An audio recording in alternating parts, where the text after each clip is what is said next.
Hey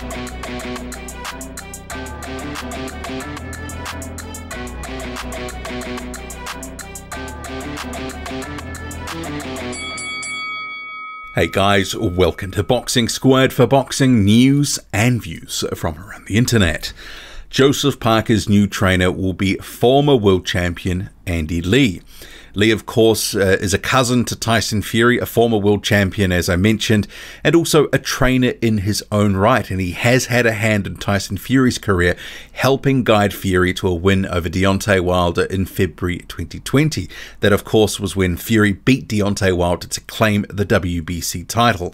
Andy Lee was an assistant to Sugar Hill Stewart for that fight. So this is a sort of interesting choice for Parker. And actually in New Zealand, I'll just sort of relay a little bit of the coverage in the news media.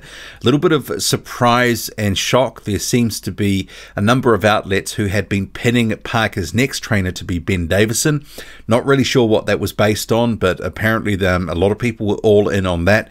But also there was a lot of talk that Parker would end up staying in New Zealand and training at City Kickboxing in Auckland, which for some reasons made sense, but for others not so much. But as I understand it, Joseph Parker, for this potential fight he's going to have against Derek Chisora on the 1st of May, that's been talked about. Chisora and Parker publicly saying they want to get a deal done, they want to get it on that date, and they needed to make it quick. And Parker, if he's fighting then, he needs to have a trainer. So confirming Andy Lee, and this is something, if you go to Joseph Parker's, not during this video, of course, but afterwards, Parker has his own YouTube channel called Parker Box. And at the time that I checked out, there's a 1.5 minute upload. Joseph Parker heading to the airport, presumably bound for the UK. But the person behind the camera confirms Andy Lee is going to be the trainer. And they actually think that this change of trainer is going to be the best thing for Team Parker, etc. That'll take Joseph Parker to the next level. So it's just a little bit of filming. It goes up on the Parker's channel.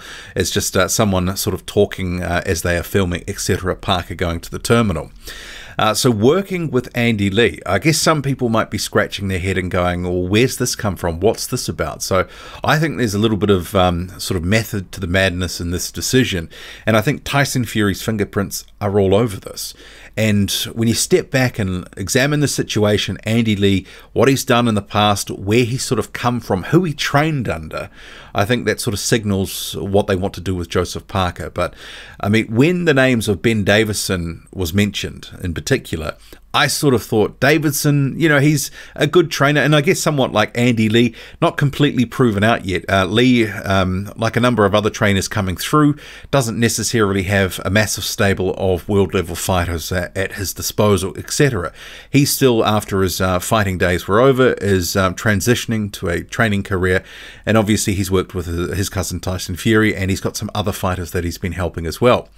But if you look at Davison, I sort of thought that wasn't going to be necessarily the best fit, because I thought Davison is a little bit defensive and sometimes overly defensive, and for Parker that's not necessarily what he needs. We've seen at the world level Joseph Parker is a little bit sort of betwixt and between about what he wants to do, especially on the offensive end. He sometimes looks a little bit limited.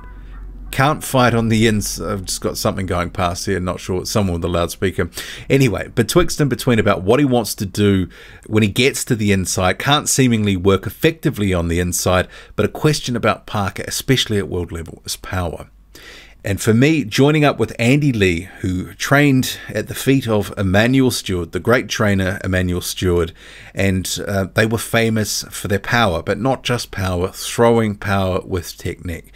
So I actually think that we're going to see probably, well, hopefully in Parker's case, if there are improvements, maybe he'll just be throwing his punches a little bit different. I mean, we've seen a comparison with Tyson Fury when he went to Sugar Hill Stewart in that Deontay Wilder fight.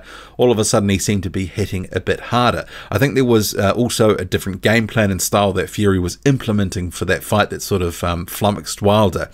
But clearly, he was sitting down on his punches, and as Sugar Hill Stewart had sort of said after that fight, they implemented some of the Kronk style, not as much as they would have hoped to, but they did sort of impart that on Tyson Fury, and he mixed it into his repertoire.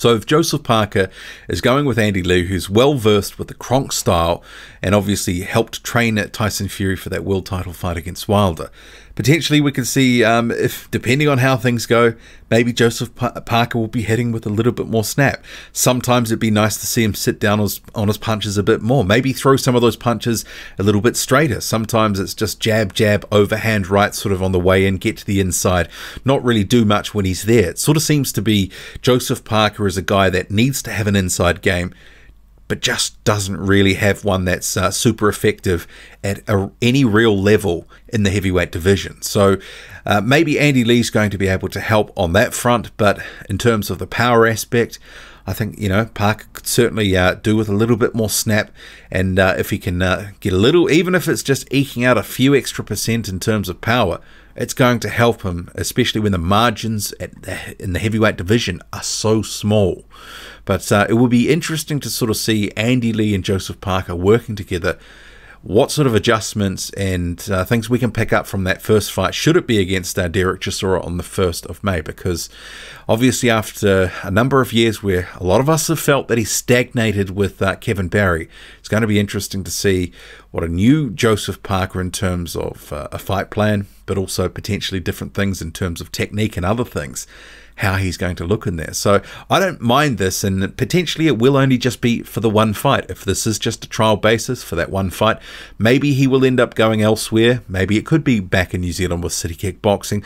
Maybe it could be with a trainer in the UK a bit more on a permanent basis. It just could end up being Andy Lee full stop. Maybe he will end up going to the United States and training with Sugar Hill Stewart, but clearly there's something about the Kronk style that must have enticed him in here. And I'm sure Tyson Fury, his fingerprints seem to be all over this, has spoken to Joseph Parker about some of the benefits that he will be able to get by training with his cousin and also assistant trainer Andy Lee. What do you make of it all? Drop a comment loud and often, hit like, hit subscribe, follow me on Twitter, boxing_squared. I'm out.